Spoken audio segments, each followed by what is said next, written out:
Public सकाळचं तुम्हाला Ram Ram, good morning. आज रविवारचा दिवस आहे. मी 5 तुमच्यासाठी खास चाय बनवतो आहे. स्पेशल चाय.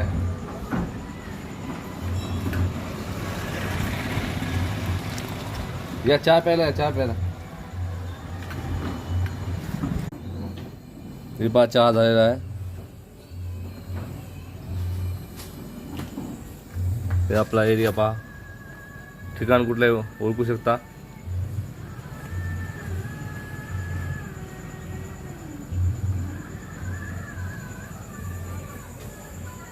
हे पहा आमचे ऑटोवाले भावाले आहेत. त्यांना सकाळ सकाळचा राम राम, गुड मॉर्निंग. हे आपली शॉप आहे.